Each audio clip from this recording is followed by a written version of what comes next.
Come on, key. Come on, key. They replaced the keys. They should work. Don't let this be ruined by keys.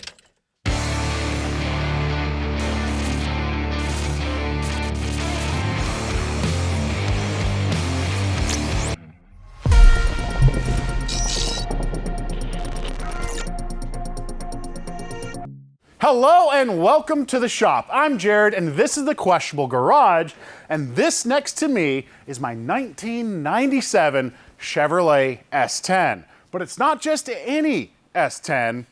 It's electric. That is right, we've got our friend Robert Dunn from Aging Wheels here. Hi Robert. Hello. I sent Robert a message and said, hey, something really is kind of exciting is going on with the S10 that moved up some schedules. Please come down because I figured you'd want to be here, right? Yeah, definitely. If you don't know the history of this truck, just really quick, GM made the EV1. It was kind of one of the real first modern style of electric cars, it's fair to say. Yeah. Not to say the EV1 was amazing, but it really did bring a lot of modern EV tech into... It was amazing in everything except the battery department. The batteries let it down. That's pretty much what let down every EV early on. But during a small pause in the production, GM slipped out just under 500 of these S10s in 97 and 98. 60 of them were sold privately, so GM couldn't crush them like they did with all the other electric cars between the EV1s and S10s. If you look at that famous picture of the EV1s being crushed, you can see a couple S10s in the background. I didn't notice that. There's one or two in the background of that picture. And this is one of, what, 30 remaining? Something like that? From the best we can figure, again, 60 of them were in private hands. This was a military truck confirmed by people who were at Dobbins Air Force Base. We could find maybe 30-ish out there, but that's counting on it. Could be the same trucks multiple times. And I have found 3 that I can absolutely confirm work in the world. So our goal is to make this work, but we're gonna come around to the back of the truck and go over the biggest problem we're facing with it and why so many of these things were parked. Robert hinted to it. Batteries. I missed my cue. There we go. This is the original 26 modules, lead acid. I know how heavy these are. I don't know why I'm surprised. But they're no good, and they're essentially unique. That battery size and shape is unique to this battery pack. So, getting quotes to get these rebuilt was astronomical. So it's also very silly because the range of this thing was, what was the EPA range, 33 miles? Yeah, 33. What I love was the fact that some of the engineers of this truck reached out and were like, hey, and we had some of the testers reach out and they're like, yeah, we love testing it in the desert, because they would show up, drive if they were lucky 25 miles on the test track, come back in, plug it in, read a book all day long, and then in the evening go out for one more drive. Yeah, it'd be a great job for an aspiring author. It's amazing early EVs couldn't catch on. So, well, they did a little bit. Our plan to fix it. Here, I'll lighten your load by 1. You got zip tie. Uh-oh. Yep. There, it's this one. There, put that on top, okay. gently. Ta-da! Wait, it's off camera. Okay, now. It's off camera. Great. Here, just there. No, I got this. I don't need your help. Bob's a strong, independent woman. That is one of 16 modules from the Tesla Model S 100 PQD whatever. Basically, it's an airport name. Pretty much. This one module is 6.3 kilowatt hours, which is more than a third the original entire lead acid pack in this truck. 3 of those equated all of this. But also, the beauty of the internet, if you want, you can set that down. No, it's crushing my arms. I'm loving it. Okay. We had several people offer good advice and share some other interesting information. One, in order to make all of that work, we have to get probably about $5,000-ish in modules and chargers and just stuff to make the lithium work on the car and be able to send the right voltage and do everything that it needs. Yeah, we'd have to bypass the onboard charger and just make our own high voltage system and add a BMS and management and all that stuff. Which is basically still what we're planning to do, but we don't know if anything works in the truck. It could have gone bad. The other thing that we have to do is, in order for us to do it initially how we wanted to do it, we would have to simulate 26 different step voltages going to the original BMS, battery management system. Some of the engineers then commented and said, hey, it actually operates on a fairly simple LIN bus system. It's computer communication system for these old vehicles. There's literally 4 wires that go from the battery, from the BMS modules to the whole rest of the truck. High voltage up, plus and minus, and then the LIN plus and minus. So we'd be able to eliminate a tremendous amount of stuff if we knew what those computers were saying. Not just eliminate, but also just communicate with all the onboard stuff in the truck, make the state of charge readout work and all of that. Yeah, so the problem is, from the engineers I've been able to speak with, nobody knows what the computers are saying anymore. That kind of lost to a lot of time in project.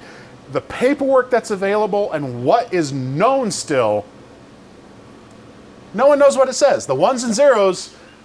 So what that means is we have to make this truck work in order to do what's called sniffing, where basically we just snoop in and let the computers talk and we learn what it's saying. Hang on, if I'm thinking of this real time, if LIN is one-way communication, there's nothing to sniff. Wouldn't it be the battery sending LIN to there? Or I guess we No, we're still sniffing. We have to know what it's saying. We have to know what it's talking. Okay, yeah, you're right. We're still translating. Continue, keep going. Keep that in, Dwayne. But at any rate, we were faced with the daunting problem of let's make the truck operate.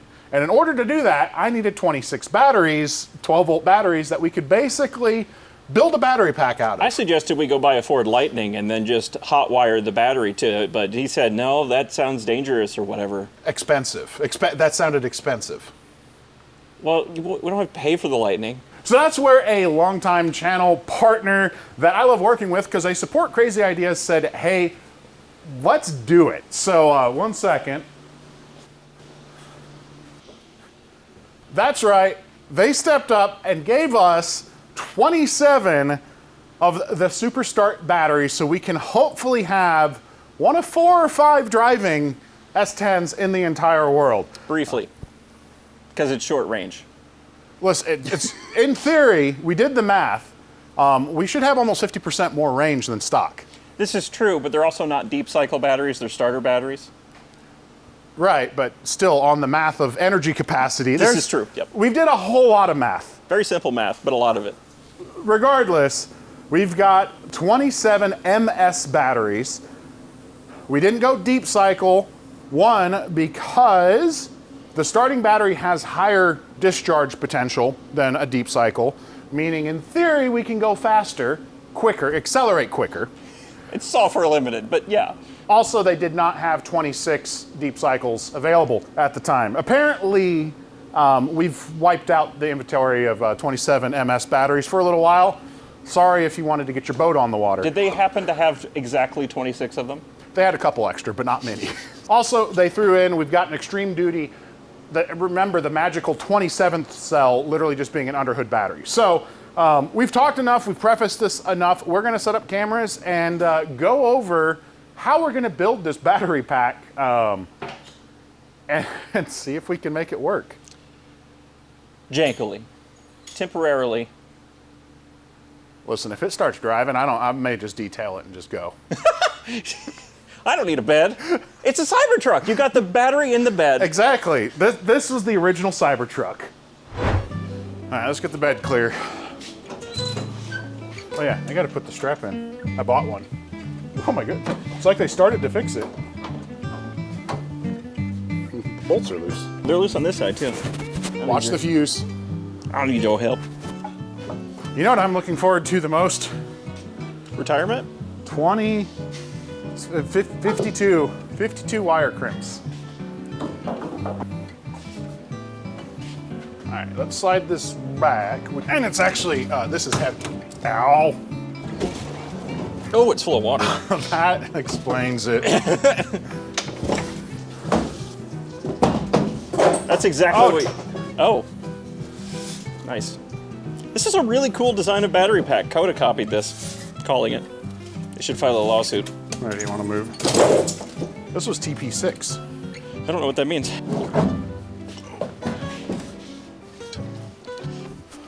We're gonna take the original bed-mounted battery box, literally. Can you repeat that? I'm not sure I got that.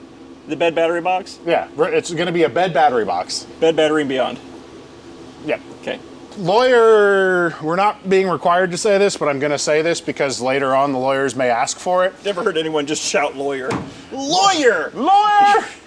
You lawyer, you! Do not do this. We're building a very unsafe battery pack to test the truck, make sure it works, to see how the communication works.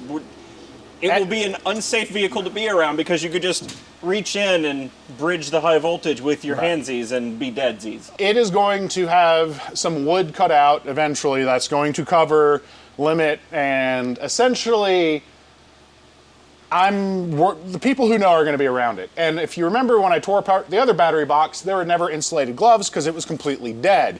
Basically, once we link 5 of these batteries together, because again, we're going series, not parallel. Parallel just means you're increasing the amount of potential flow. You're making a bigger increasing the current. Yeah, behind the dam. There's a lot more. We're increasing voltage, and voltage can kill very quickly. And you do that by going in series. Electro Boom has entered the chat. Yes, he is there. If you haven't seen Electro Boom, he is clearly a genius. Otherwise, he would be dead. Same with Styropyro. Yeah. The plan is to link 4 of them up at a time, and then not link the whole battery pack together until we're ready to, and the safety measures have been pulled out. We're doing something very wrong, but doing it right and as safe as possible to test a vehicle before spending many, many thousands of dollars. Would you say this is a questionable decision? Yes. Okay. Stupid Roll credit. would be putting 26 batteries in the bed of the truck and linking them all together. That's stupid. Do we even know how many are going to fit in here? Nope. So there's You made that one. look like it doesn't weigh 100 pounds. So that's battery 1. Also, we'll have to get the label maker out. And then battery 26 will do this. It's not. Is it important? Yeah. So negative, positive. We'll have to get our label makers out. We can just set them in there now. That's true.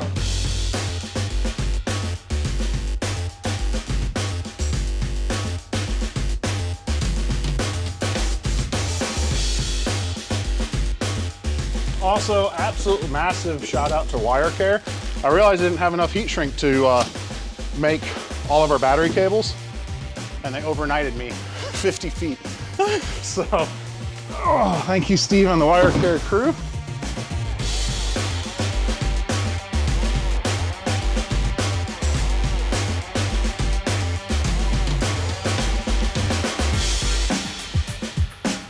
We're losing some of our ride height in the back now, Bob.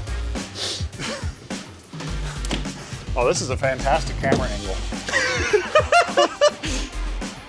But all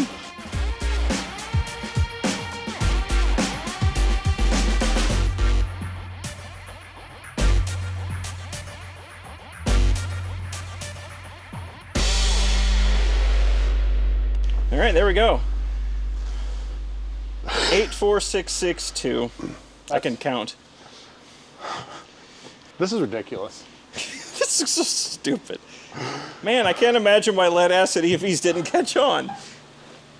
So again, we need to link all of these together to make the voltage and install sensing wires. Hey, we can put the BMS right there. Yeah. When I ordered all of my cable making material, I decided to go with 4-gauge welding wire. That's because when I was doing all of my initial calculation, comparing it to the original, I found that 4-gauge doubled up, so 2 strands, two links between each battery, was the same as the original 1-gauge battery wires. And this has nothing to do with the fact that I accidentally ordered 4-gauge instead of 1-gauge. Let's go.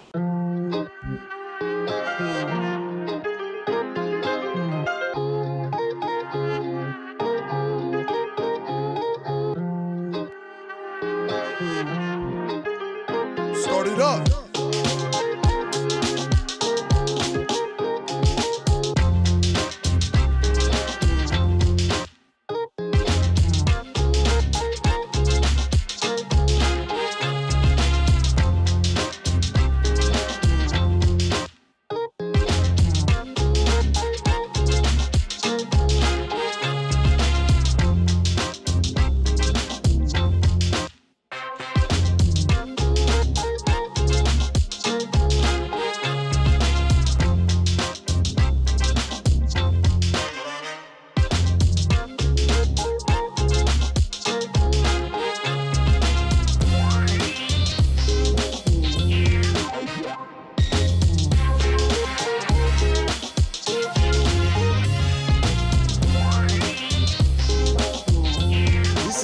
Lit.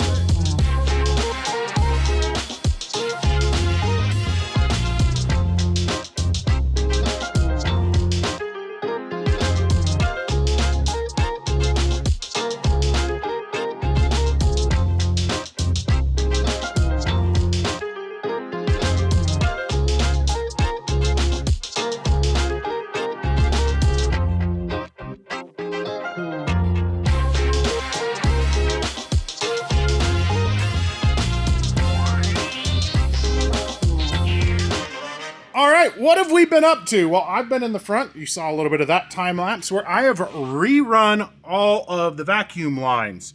There's 3 of them, and they had turned into this like awful goo, plus a mouse ate one. So we're reconnected down to the vacuum pump, runs up, bridges through all that crazy wiring, the vacuum pot, and vacuum distribution block. Also, replacing the battery tray. That was the old battery tray. Incredibly rare truck. Guess what, Bob? It's a stock battery tray for a regular S10. Yep. It was a little rusty in there. Lots of light.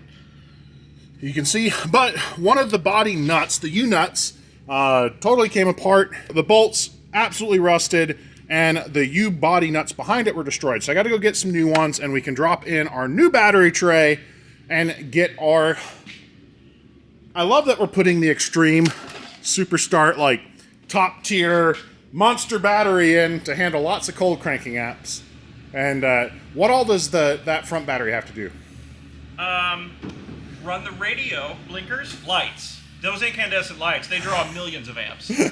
Before we start building all the high voltage things, we were hoping to use some of the stock harness, and we can't. So those are all the sensing leads that all have a 31,000. 31K is 31,000 ohm resistor to condition the signal. So we got to keep those in line. So we're getting them all labeled. That's what Bob's been doing back here. Those are our contactors we'll have to find a home for, basically up there. It's going incredibly well. I think we'll have this running by an hour from now. Just say something unbelievable.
So this is the area under the truck the battery box would normally live. Instead, we put it in the bed box. But that also means the high voltage leads going to the inverter weren't long enough. So we did the most appropriate and only moderately sketchy thing. We built extensions that run between the bed and the box, go to the top. They are bolted together, wrapped in a radiator hose and a lot of tape. Wait 1 second, guys. Here's Jack. Don't worry. He's standing proud for us. So just always when you're under the car. You may not always see them, but trust me. You didn't get to see it. What do you think? Oh. It looks like you're smuggling drugs there.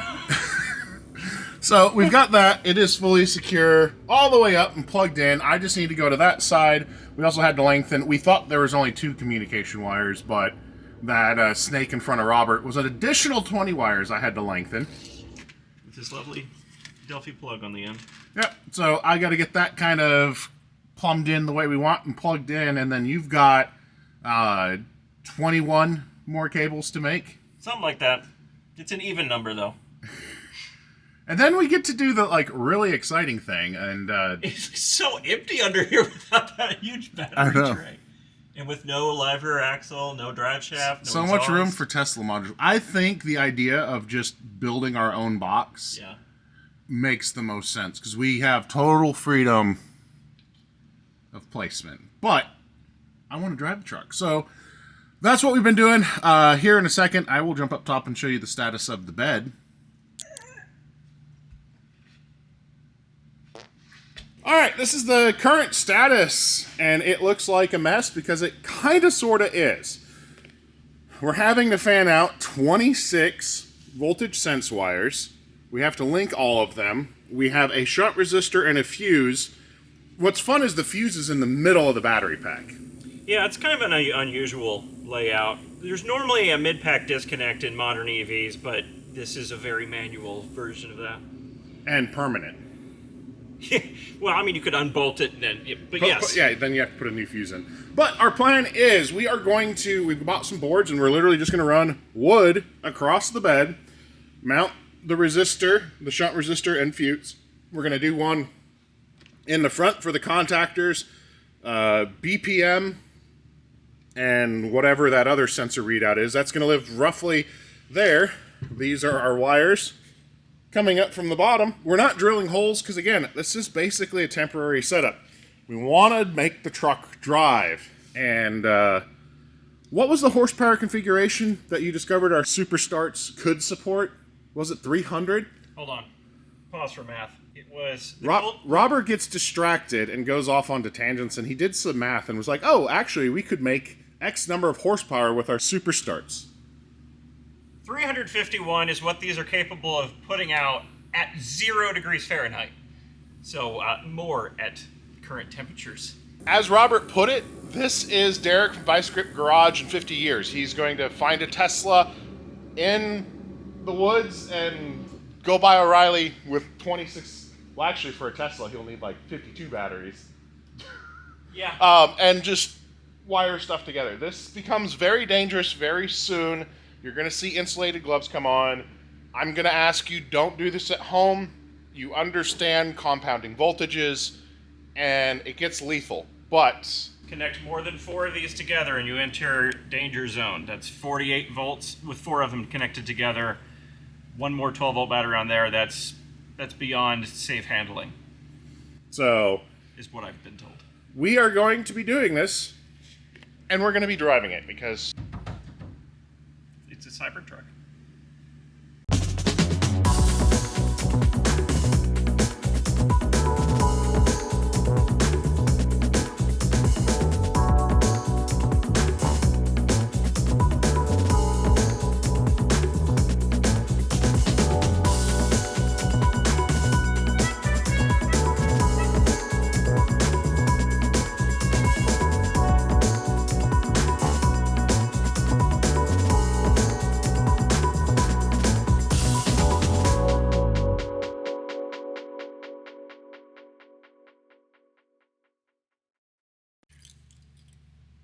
Hi. okay, focus on Bob for me, camera. There we are. There. You'll see it in a little bit. Look at this. Oh no. I bet it's not gonna work, is it? No, come on, Key. Come on, Key. they replaced the keys. They should work. Don't let this be ruined by keys. Oh. Okay, starting to turn. Okay. Oh. It's making noise. Is that air conditioner? I'm not sure. It swept up and then down for battery. Currently, that's vacuum pump going. Oh, yeah. So range shows 0, battery life, a bunch of problems, but the voltage is showing about right. Radio turns on.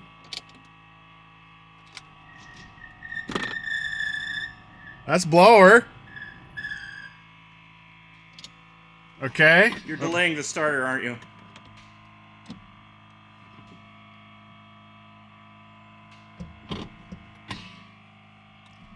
Now I'm in drive. It didn't move. Did you start it? Yeah, we're key on.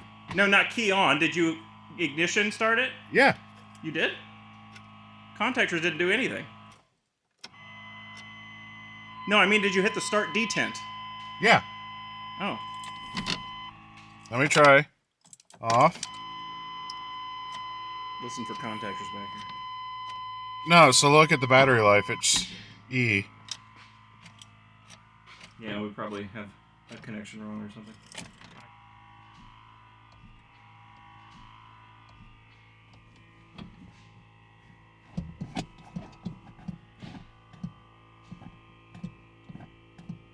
So we know we have the voltage, we're just not getting contactors. What's weird is when you key on, it flicks up and comes back down.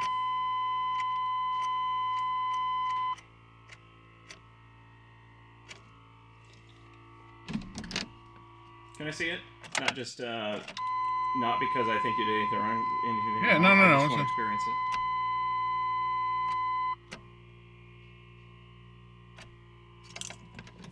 I thought the lights were off. They are most definitely on.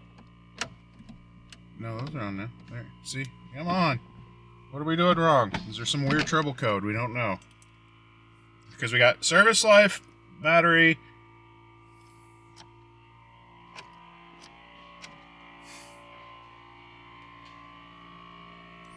Bob, we built the battery pack, right? Right? I don't know. There's probably a. I don't know. I don't know. I just don't know. I only have guesses.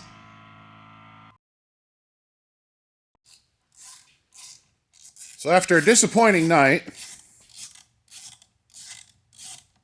we slept and came up with a couple ideas. One that may not do anything is these contactors have sense wires and potentially an extra pre-charge circuit. It's confusing. Yeah, this side definitely has the pre-charge circuit for the small diameter wires. This side, I don't know what these wires do. If they're just sense wires, I don't know. This is the negative contactor. This is a positive contactor. These are the pre-charge resistors. And there's either a pre-charge contactor in here or there's a pre-charge MOSFET. I've never seen a pre-charge contactor or a pre-charge circuit inside of a module like this, but whatever. He's pointing to things there. You're standing up so far away, you can't actually see anything that you were pointing at. Do you want to do it again? Oh, yes. No. So those are the little resistors down in there. So we're trying that. I also discovered it does have an OBD2 port. Not to say my top dons are going to talk to it, but it's worth a shot. Bzz. I said, why don't we just put them all on the same posts? And why is that a bad idea? Because you want the truck to control when it sees high voltage. You don't want voltage going to the inverter when there's a problem. Or when the inverter's asleep. Yeah. It's kind of like if your 4 friends came into the room and dumped. Each of them had 5-gallon buckets of salty ice water. And you're in a nice, calm nap. And then suddenly, all 4 of them dumped 20 gallons of freezing cold water on you. Is that kind of what it would be like if we just were constantly sending voltage to the inverter? Except in your scenario, I would be killing the person that dumped cold water on me. The inverter's just going to die. This is what failure looks like. Are you pointing to me? Am I the failure?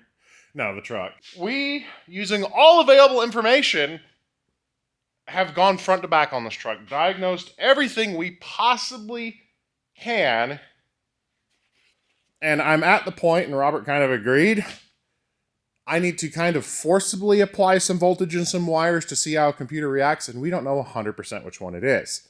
Yeah. We need some wiring. We need some information. I found a partial wiring diagram, which basically told us all of the pins of one of the BPMs. This is what battery control modules.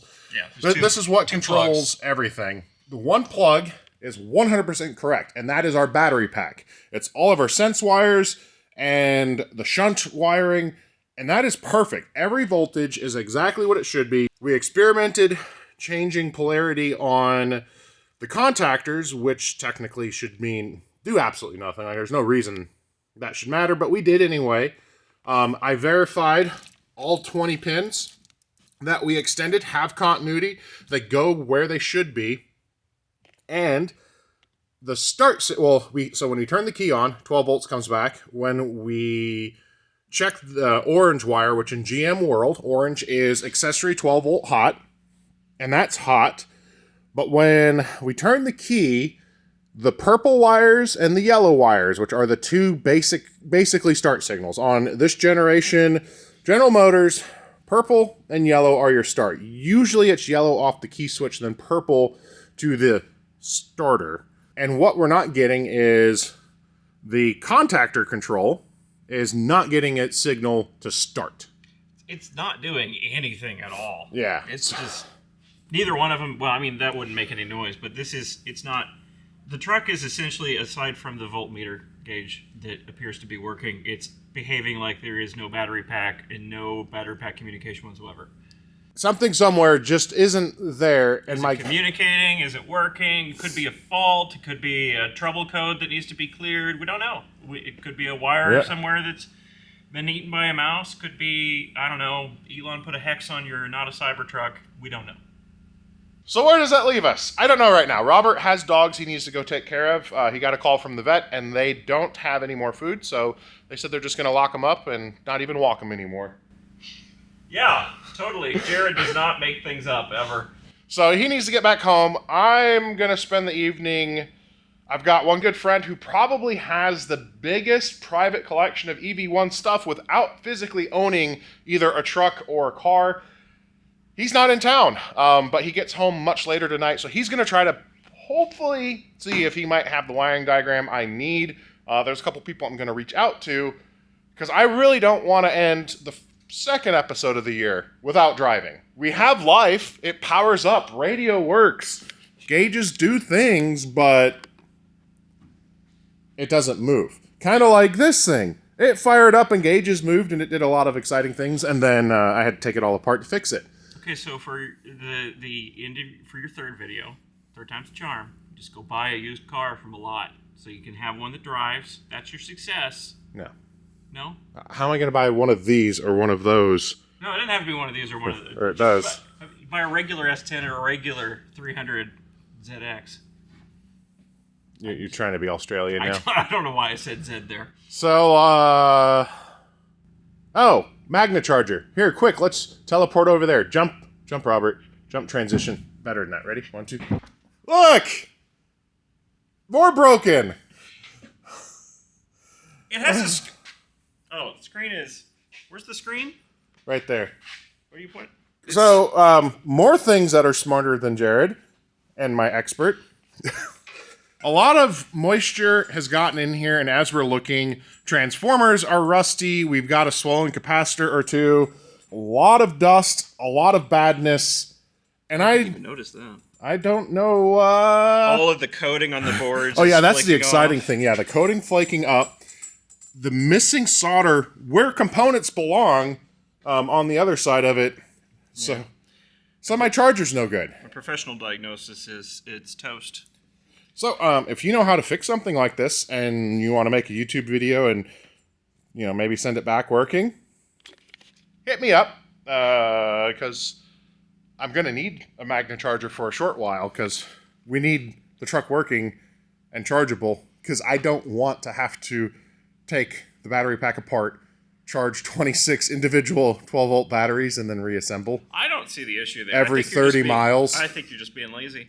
No, 50 miles. We've increased the range. Hey, do you think I could just go to the parts store and be like, hey guys, these things went dead again. Could you warranty them out? But this is the inside of the charger. Basically, your voltage comes in, slightly conditioned here, gets shoved down here to your magical transformers, transducers, capacitors, which steps the voltage, down. It would be up. Yes, up. 240 to 240 to 320. I don't understand at all how this works, but it's an inductive charger. This is wildly inefficient and overcomplicated and such a stupid design. Basically, those new chargers where you can set your phone on and charge, that's this technology. I believe it is the same thing, but dialed way up, and so is the inefficiency. Listen, Just they were trying to keep people from getting scared, and the EV1 still caught fire. that's true. 16 EV1s, I believe, caught fire from the charge paddle overheating in the port. So, didn't work great. And the overheating was another sign of massive inefficiencies. So, I don't know what your next scene is. It may be me horribly disappointed. It may be me incredibly excited, calling Robert to tell him I'm driving an S10. But it's the next scene, it's the next day with more information. So, everyone say goodbye to Robert. So, head on over to Aging Wheels if you would like to see Robert ride a twicycle. Twicycle? That's close enough. Frozen twike? Listen, if you went riding right now in Missouri, it would be frozen twike. Yep, that would be a battery killing session. Go watch me drive my twike. Go. I've got the wiring diagrams. There's more clicks and noise. There's a vacuum leak. That doesn't matter. I was inside the truck after giving up all hope, fixed one wire. I got in here. I turned the key on, and the contactor hit. So, oh my gosh! Could you tell? We are moving! We are moving!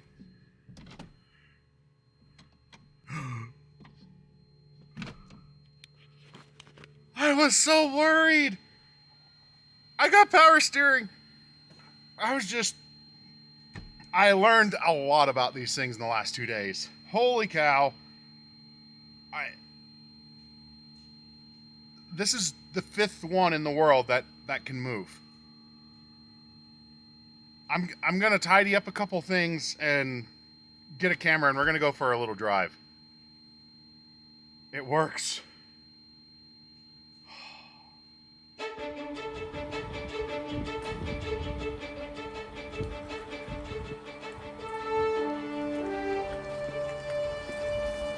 Well, I am joining a very select club right now, as we are silently driving along in our EV1 powered S10. It does not have much go. We may not go as far as I was hoping.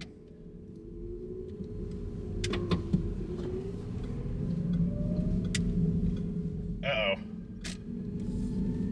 We are slowly picking up speed. We've hit 20.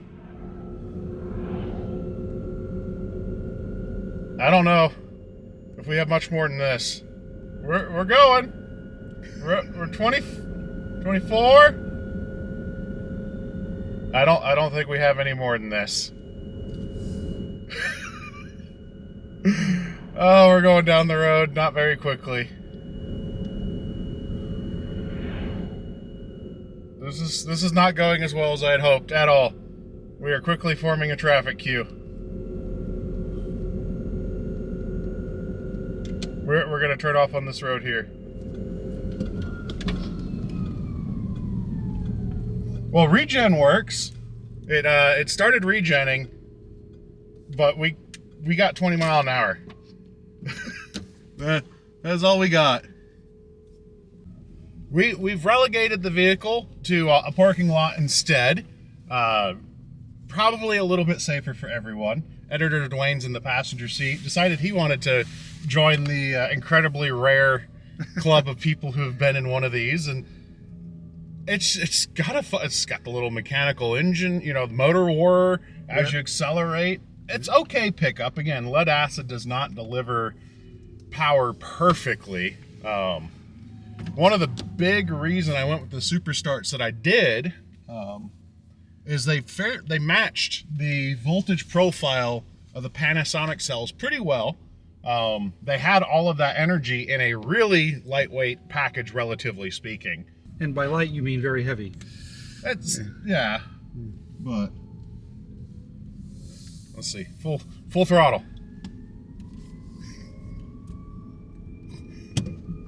It doesn't go very fast, but that's okay. What was the fastest you got it? 30, just under 35. There you go. It's 35 miles an hour faster than it Was. did a couple days ago. Yeah. Jump behind the wheel. It's not going to be a Polestar. So just for around the parking lot, we don't need the belt. Yeah. All right. So I'm assuming it acts somewhat like a regular car, Yeah. except it. What am I doing wrong? Make sure you're. Try going in reverse one more time. You might. Click now. All right. There you go. Okay. It's like, oh no. It showed reverse on the cluster. Yeah, that's just like an old Chevy. It looks like reverse, but it's not. I am one of a very small club of people here, aren't I? Haven't driven one of these things. Oh my gosh, it moves. I'm going to floor it. Whee! This is like, whoa. This is like driving a toy car or something. Or a go-kart. A go-kart, yeah. What a privilege. What a cool thing. Oh my gosh. This is so cool. I drove a Pulsar a couple days ago. Yeah. This is not a Pulsar. Roberts is a little bit quicker. Yeah. But he had to go home. Yeah. So he didn't get to drive the truck, but you did. We have AM radio. Okay, well, it's a radio. No FM. Does it have 8-track?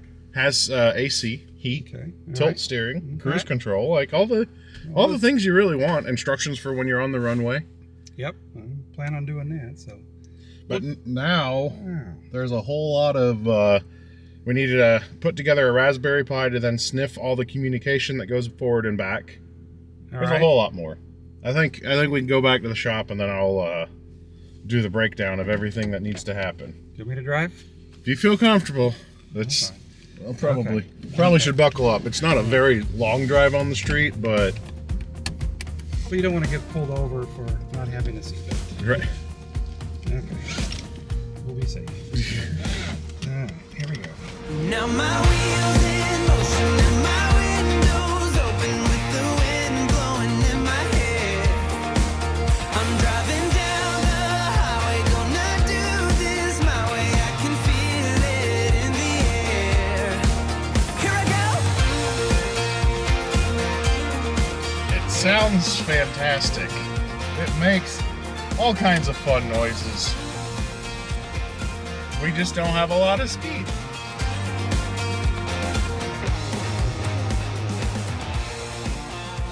All right, we are back in the shop. We have driven the truck. I have clocked almost 5 miles on it.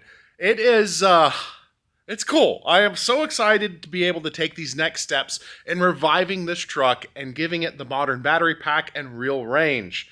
None of this would even be possible to be taking these steps if it wasn't for our friends at O'Reilly Auto Parts and the Super Start batteries. Even once we get the lithium batteries, we still have to have that 12-volt battery under the hood to wake everything up.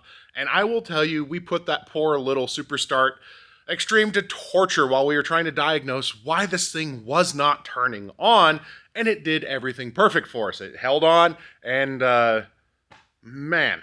And we went with those 27 Marine Start batteries because they had a very similar voltage pattern with just a greater capacity of the original Panasonic battery cells. So it's going to let us get the stock computers as happy as possible. Because the ultimate goal is for us to be able to set up a Raspberry Pi or some other type of CAN sniffer, although in this case, LIN sniffer, L-I-N. That's the communication and the language the computers are talking back and forth with. Our next goal is to just learn what the computers are saying so we can then create something to send those signals and let us build our own battery pack. Now, 30 miles an hour. Obviously, these trucks are capable of more, and why did we only get that? One, it's very cold out, or my theory, and I don't know enough, and I've got a lot of reading to do, is it might be in some type of turtle protect mode because the battery is indicating completely dead. And the reason it's indicating completely dead, I learned, is it doesn't have a very smart state of charge indicator. Basically, it uses a counter based on the last time you were charged to kind of it It's not a very good efficient design, and because our magnet charger is dead, I can't actually charge it to make it happy, get it out of all those error codes. And this is where I am going to need your help. I need to get a hold of a genuine GM Tech 2 scan tool from the 90s that is going to have the correct software for me to be able to plug in, read the codes, clear the codes, and then I've got to track down a good magnet charger. So if you happen to be in the Georgia area, or if you've got the appropriate scan tool that you're selling at a reasonable rate or willing to loan me, I would be very grateful. Speaking of grateful, I've got to thank two people who were really just key in helping get information and diagnostic stuff over to me. One is Adam Valentine. Adam Valentine was able to help get me some information on the EV1 side of things that I was able to kind of crisscross and diagnose with. And then Billy Caruso had some of the wiring information I needed on the battery pack. And that's what led me to find the ultimate fault. We got this thing fired up and running. So thank you both. So now we've got ourselves an O'Reilly Auto Parts powered S10, one of 5 that can go down the road in the world. Like I'm thrilled. It works. And poor Robert is back home, really missing out the fact that he had to go home and did not get to drive the truck. Don't worry, Robert. We'll have you back. We've got to build a lithium battery pack, and you're going to get to drive it faster. If you haven't heard of Aging Wheels, well, you should go over and check out his channel. He's got a lot of fun, cool, obscure, weird cars, and he shows you EVs don't have to be boring. Whatever you're enthusiastic about, enjoy it, have fun, build it, and get out there and drive, even if it's just 30 miles an hour down the road. I'm ecstatic. We've been talking. We got a long way to go, but we have a working electric S10. That's really cool. I'm Jared, reminding you guys to always make questionable choices, except for when it comes to high voltage battery packs. Don't do what I did, get complacent and accidentally shock yourself across the arm. It hurts. Don't take high voltage safety lightly.